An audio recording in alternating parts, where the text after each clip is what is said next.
votre nouveau magazine Reporter. Ce nouveau concept de la radio-télévision nationale congolaise qui se veut être un appui au ministère des Affaires foncières dans les cadres de l'information, de la communication ainsi que de la vulgarisation de la grande campagne sur la réforme foncière. Et comme d'habitude, vous aurez comme invité le ministre de tutelle ainsi que des experts. Et pour aujourd'hui, je voulais suivre ce reportage sur ces activités et nous revenons juste après.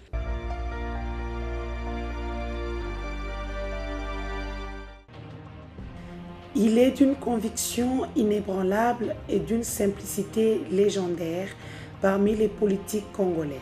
Rien que pour cela, il passe souvent inaperçu. Retour sur un parcours impressionnant d'un politique. Il faut lui reconnaître une constance sur ses ambitions car il n'avance jamais masqué. Sur les pas de ses aînés, les professeurs Gamela, Mukini, Mapanga, Mabi et tant d'autres, Robert Mbouingabila s'envole vers l'Europe et défend avec brio sa thèse de doctorat, ce qui fait la fierté de son mentor, le professeur Mokonda. Juste après, il rentre dans son pays d'origine, la République démocratique du Congo, afin de mettre son expertise acquise au service de la nation.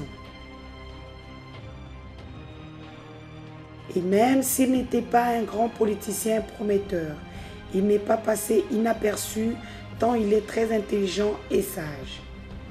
Révélé au grand public par son mentor, le professeur Mokonda, il a toujours su se distinguer et se démarquer par son courage, sa combativité, par son omniprésence dans la vie active et sociale. Ayant du vent en poupe, son dynamisme contraste avec la grande discrétion, exigeant sur le travail tout en se dépassant à chaque défi. Né le 24 mars 1954 à Kwimba dans le Bas-Congo, marié à Dongo Charlotte, père d'une famille nombreuse, en phase avec la politique de Mzee Laurent Désiré Kabila ainsi que Joseph Kabila Kabange, populaire, il s'impose dans son fief. Il est élu de Tchéla. Professeur à l'université de Kinshasa et à l'université protestante du Congo, il assume délicatement le ministère des Affaires foncières comme ministre avec courage, dévouement et innovation dans un pays en plein processus de développement.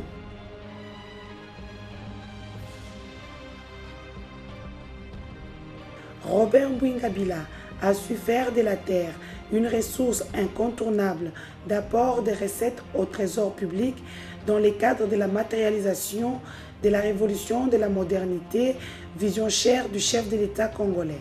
Maniant la langue de Molière avec dextérité, cet homme à l'allure altière, au charme et charisme exceptionnel, il fait le tour d'horizon sur les questions liées au foncier en République démocratique du Congo et a la délicate mission de mettre sur pied son grand projet, celui de la réforme foncière qui représente un aboutissement augure des lendemains meilleurs du foncier congolais.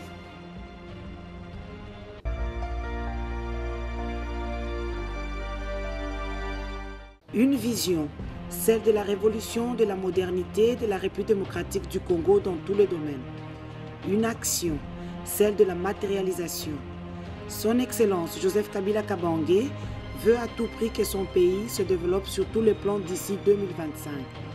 Le foncier est l'une des priorités de ce projet du millénaire. La terre, une source de croissance et de développement économique, doit contribuer à la mobilisation des recettes du trésor public par l'attraction des investisseurs.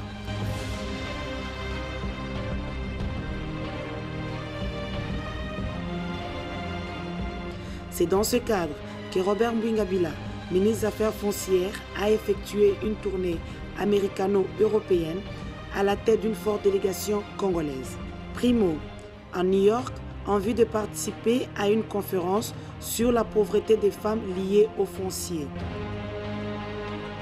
Segundo, des séances de travail avec des dirigeants de la Banque mondiale afin de récolter près de 37 millions de dollars pour l'appui de son grand projet celui de la réforme foncière. Une initiative que l'équipe de la Banque mondiale, particulièrement son directeur général, a applaudi vu que le projet est net, clair, précis et concis de la conception à la réalisation sur terrain.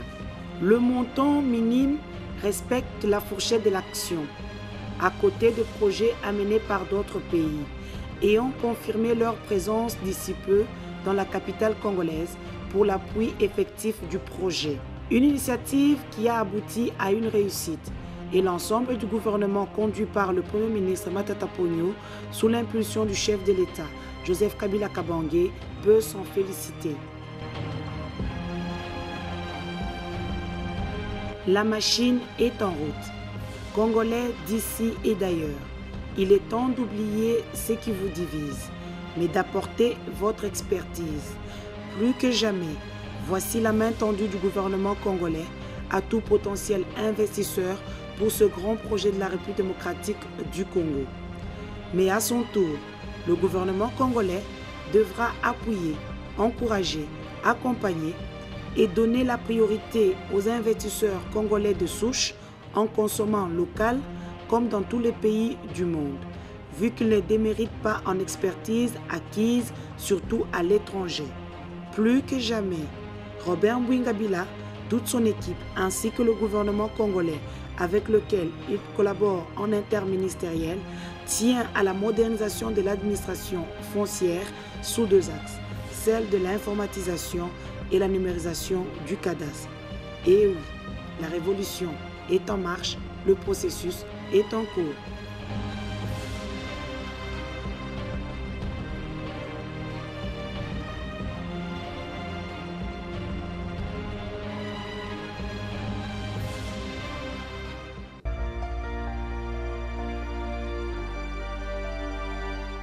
Le ministre des Affaires foncières, le professeur Robert Mbouingabila, ainsi que les experts de son ministère ont effectué une descente en Djili dans la circonscription foncière de la Tchangou dans le cadre du lancement de l'opération Géomètre chez moi, qui consiste à dépêcher des équipes de techniciens sur le terrain pour la mise en œuvre du plan cadastral.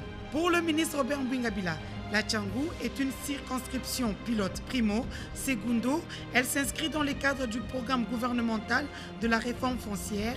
Tertio, elle vise essentiellement la vulgarisation de la loi foncière et la conversion des titres immobiliers afin de permettre à la population de mieux protéger leur patrimoine foncier.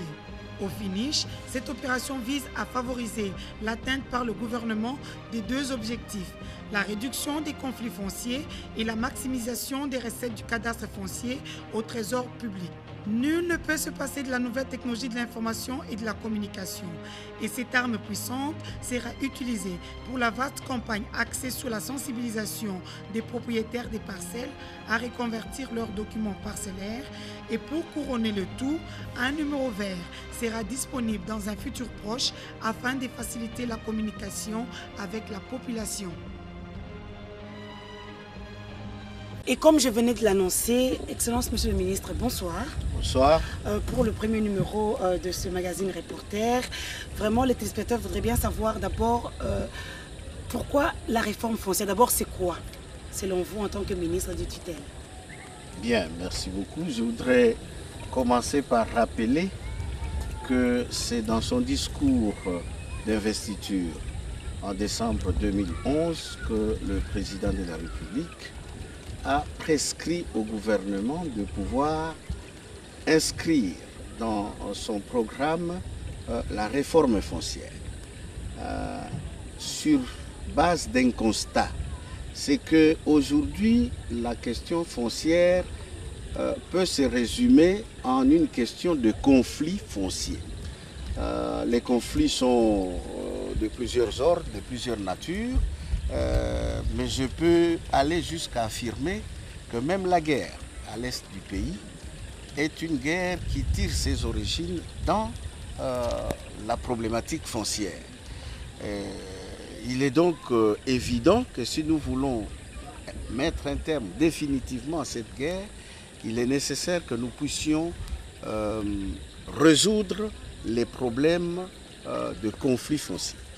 il n'y a pas seulement que ces problèmes de conflits fonciers, il y a également le problème de la sécurité de droits et de titres de propriété, à la fois en matière foncière et en matière immobilière. Aujourd'hui, par exemple, beaucoup d'investisseurs potentiels hésitent de venir chez nous parce qu'ils soulèvent le problème de l'insécurité par rapport justement aux titres et aux droits de propriété foncière. Vous savez bien que pour installer une usine, il faut avoir un lopin de terre. Mais si aujourd'hui on vous donne un lopin de terre, nous sommes ici à la Cité du Fleuve par exemple, on a dû faire des titres de propriété par rapport à la concession, donc au sol. Ensuite, on fait des titres de propriété par rapport aux immeubles qui sont érigés sur ces sites. Mais si demain quelqu'un arrive et se dit, moi je suis le chef coutumier de là, monsieur Robert, ce n'est pas à vous, ça c'est mon terrain, en fait vous venez créer des problèmes par rapport à un investisseur. Croyez-moi, vous ne pouvez pas sécuriser les investisseurs ici. Troisième objectif pour lequel le président de la République nous a prescrit de pouvoir entamer la réforme foncière, c'est celui de pouvoir faire de la terre, notre terre, qui est la ressource, je pense, la plus stratégique que nous ayons reçue du Créateur, en faire effectivement un facteur pour le développement économique, pour la lutte contre la pauvreté, pour finalement le bien-être de notre population. Et particulièrement, comme partout ailleurs, faire que le secteur foncier devienne, en termes de contribution aux recettes du Trésor, qui apportent les moyens à l'État pour ces différents programmes, et bien que le secteur foncier devienne, comme partout ailleurs, un grand contributeur aux recettes du Trésor public. Donc voilà pourquoi il a plu au président de la République de prescrire au gouvernement de faire la réforme. Alors la réforme foncière, c'est quoi? C'est simplement changer ce qui doit l'être, à la fois en termes de législation, n'est-ce pas? Notre loi foncière, elle date de 1973, donc elle a 41 ans aujourd'hui. Le contexte dans lequel elle a été prise en 1973 n'est plus celui d'aujourd'hui.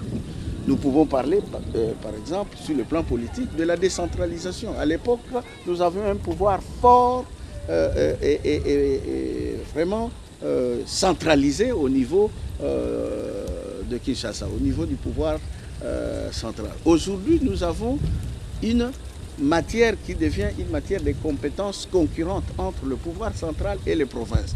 Donc nous ne pouvons pas continuer de garder la loi telle qu'elle a été prise en 1973 parce qu'elle n'est plus adaptée aux évolutions de la société.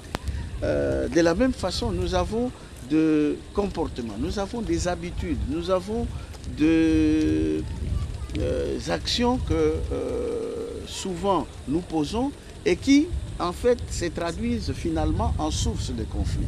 Nous devons aujourd'hui permettre à chacun, par rapport notamment à l'appropriation du droit de propriété foncière, que nous puissions le faire, comme je l'ai dit, en sécurisant ces droits de propriété, de manière à ce que les gens puissent jouir paisiblement de leur concession foncière ou de leur propriété foncière. Je veux dire que nous avons également des problèmes, notamment avec ce que nous appelons les communautés locales, c'est-à-dire nos populations rurales, dans les villages. Vous savez, nous sommes partis d'un régime où nous avions, par exemple, du temps de la colonisation, des grandes concessions accordées aux entreprises, n'est-ce pas? Mais ces concessions, en fait, englobaient les terres sur lesquelles nos grands-pères, nos pères, nos parents, et aujourd'hui nos frères et sœurs, font leurs activités, l'agriculture, la pêche, l'élevage et même l'habitat. Ce sont des problèmes dont nous avons hérité du régime foncier passé que nous devons pouvoir résoudre aujourd'hui. Il n'est pas possible de priver, par exemple, nos communautés locales de leurs terres parce que ça les amènerait à pouvoir en fait quitter les villages puisqu'ils n'ont plus les terres sur lesquelles ils vont travailler pour émigrer vers la ville. C'est-à-dire, si nous ne résolvons pas ce genre de problème, eh bien nous allons pouvoir favoriser l'exode rural et l'explosion démographique en ville que vous constatez déjà pour le moment.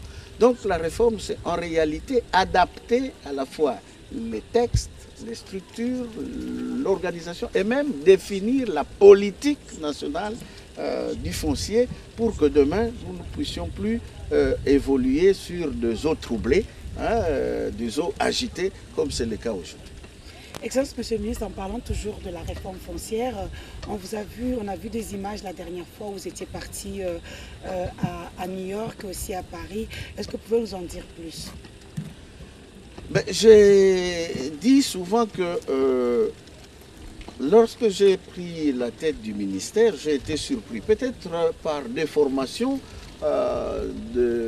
par mes origines des affaires foncières, parce que le premier poste des affaires étrangères, pardon, parce que le premier poste ministériel que j'ai occupé, c'est bien aux affaires étrangères. J'ai été surpris de voir que le ministère des affaires foncières vit en vase clos, n'est-ce pas? Jamais il n'a été intégré dans le cadre, par exemple, de commissions mixtes entre notre pays et ses pays voisins ou partenaires. Jamais on l'a retrouvé dans le cadre de grands accords qui sont conclus avec notamment les partenaires au développement, les bailleurs des fonds. J'ai pensé que cela était une faille, une tare à laquelle il fallait mettre un terme. Et donc j'ai entrepris de pouvoir intégrer la problématique, la question foncière dans la coopération à la fois internationale, bilatérale comme multilatérale.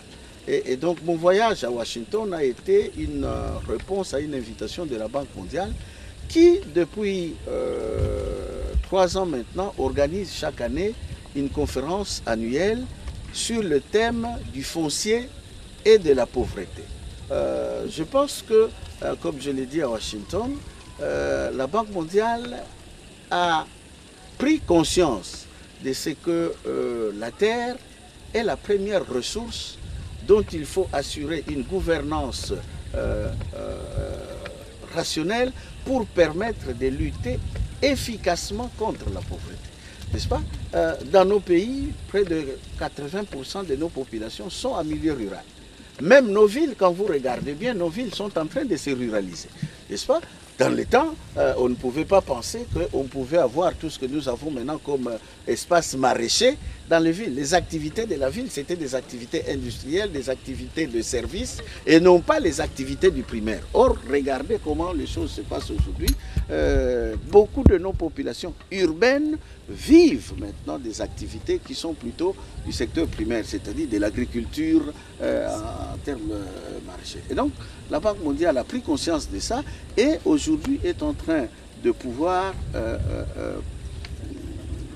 concocter, je pense, de plans et des programmes pour que l'on puisse utiliser la gouvernance foncière comme un facteur pour la lutte contre la pauvreté.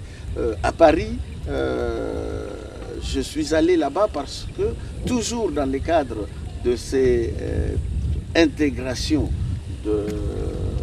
du foncier et du ministère dans la sphère de la coopération, j'ai rencontré de partenaires qui sont prêts à pouvoir s'investir pour appuyer les ministères et particulièrement l'administration des affaires foncières dans le cadre de l'informatisation de nos services et surtout de la numérisation du cadastre, c'est-à-dire en fait pouvoir créer ce que nous n'avons pas aujourd'hui, un fichier central de banque de données qui nous permettent aujourd'hui de pouvoir à tout moment nous rendre compte par exemple de ce que nous avons délivré comme titre de propriété de ce que nous pouvons avoir comme encaissement en termes de recettes dues au trésor par rapport au type de propriété que nous délivrons, mais en même temps qui nous permettent de pouvoir lutter contre l'existence, par exemple, de doublons en termes de titres de propriété, n'est-ce pas? Une fois que nous aurons informatisé la gestion, numérisé les cadastres, il ne sera plus possible de rencontrer les situations que nous vivons aujourd'hui, où sur un même appartement, on peut avoir deux certificats qui circulent, l'un d'eux étant nécessairement un faux. Voilà pourquoi j'étais effectivement et à Washington et à Paris, et je souhaite d'ailleurs dire que le mois prochain, au mois de mai, nous recevrons ici à Kinshasa une délégation de la Banque mondiale qui viendra justement discuter avec nous de phasage de la réforme foncière et de l'appui de la Banque mondiale, n'est-ce pas, pour que nous puissions effectivement mettre en œuvre cette réforme foncière. Donc nous attendons aussi une contribution de la banque, une contribution financière, mais également une contribution technique, parce que nous avons besoin notamment de pouvoir assurer également le renforcement des capacités humaines de notre administration. Et là-dessus, la banque également s'est portée, comment je vais dire, volontaire à pouvoir nous appuyer. Excellence, Monsieur le Ministre, on va rentrer en RDC. Vous venez de lancer l'opération Un géomètre chez moi. En quoi consiste-t-elle? Merci bien. Comme je l'ai dit à la Tchangou, à la circonscription foncière, cette opération est appelée d'abord à être exécutée non seulement à la circonscription foncière de la Tchangou, mais dans l'ensemble des circonscriptions foncières de Kinshasa et sur l'ensemble du territoire. L'opération Géomètre chez moi a à la fois vise des objectifs qui sont à la fois des objectifs de gestion, n'est-ce pas, au niveau du ministère, mais également des objectifs qui sont de sécurisation de propriété de nos concitoyens. Sur base de cette opération, nous allons faire ce qui nous est demandé qui nous a été demandé depuis longtemps, mais que nous n'avons jamais réalisé, la conversion des titres. Qu'est-ce que ça veut dire? Aujourd'hui, quand vous circulez à travers les différentes communes de la ville de Kinshasa, vous interrogez les propriétaires, la plupart vont vous dire « Oui, moi c'est ma maison, regardez, j'ai d'ailleurs les livrets de logeurs ou bien j'ai l'attestation de résidence qui m'a été délivrée par la commune. » Mais tout ça, au titre de la loi foncière, ne sont pas des titres de propriété. Ça veut dire que si quelqu'un vient de mauvaise foi, qui veut vous spolier votre propriété, il peut s'arranger avec l'administration foncière pour se faire établir un certificat sur votre propriété. Aux yeux de la loi, c'est ce titre-là qui est reconnu. Donc vous pouvez opposer votre livret de logeur ou votre attestation de résidence ou votre document délivré par quelque autorité que ce soit, aux yeux de la loi, ces documents-là que vous détenez ne valent pas le titre de propriété. Donc, nous avons décidé d'aller vers nos concitoyens. Plutôt que d'attendre qu'ils viennent vers nos installations, nous avons demandé que notre administration aille vers les citoyens, rue par rue, avenue par avenue, quartier par quartier, commune par commune, pour avoir effectivement l'occasion d'abord de bien expliquer à notre population quelles sont les démarches qu'il faut entreprendre pour avoir un titre qui sécurise votre droit de propriété. Et ensuite, effectivement, pour ceux qui n'ont pas de certificat, convertir leur titre ancien, je peux appeler, leur livret de logeur en certificat, de manière à ce que, effectivement, plus personne ne puisse se hasarder à pouvoir aller entreprendre des manigances pour arracher la résidence ou la maison d'un de nos concitoyens. Donc c'est une opération, mais au niveau de l'administration foncière, ça nous permet également de refaire un peu les plans cadastraux, n'est-ce pas? Parce que ceux que nous avons aujourd'hui ne correspondent plus aux réalités du terrain. Donc cette opération aussi permettra de pouvoir réactualiser les plans cadastraux, d'avoir effectivement cette base des données dont je parle, parce que toutes les informations que nous allons récolter par cette opération, nous allons constituer des fiches et nous allons les saisir sur l'informatique et donc le mettre dans un fichier qui nous permettra par exemple de pouvoir désormais dire sur telle maison, quelqu'un vient nous dire voilà moi j'ai acheté cette maison là et tout ça, nous demandons montrez-nous votre acte de vente par exemple et nous allons voir et nous pouvons vous dire en allant consulter nos données, monsieur, celui qui vous a vendu cette maison n'est pas le propriétaire de la maison. Donc c'est une vente que nous ne pouvons pas considérer et nous ne pouvons pas procéder à l'habitation des titres de propriété. Je pense que c'est une opération importante. Je souhaite, comme je l'ai demandé au bourgmestre qui était avec nous en Djili, qu'eux aussi s'impliquent pour accompagner nos agents afin de pouvoir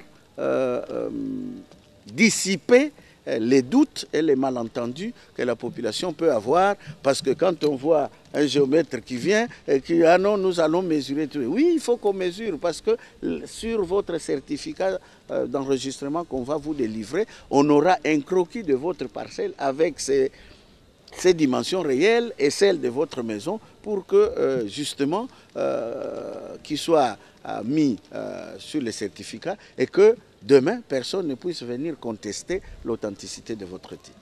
Excellence, Monsieur le ministre, on va terminer sur une bonne note. Les gens vont se demander pourquoi un ministre laisse son bureau pour venir expliquer lui-même ces concepts-là à la télévision. Qu'est-ce que vous pouvez dire à cela? Mais je ne fais que lancer, moi, cette campagne de vulgarisation.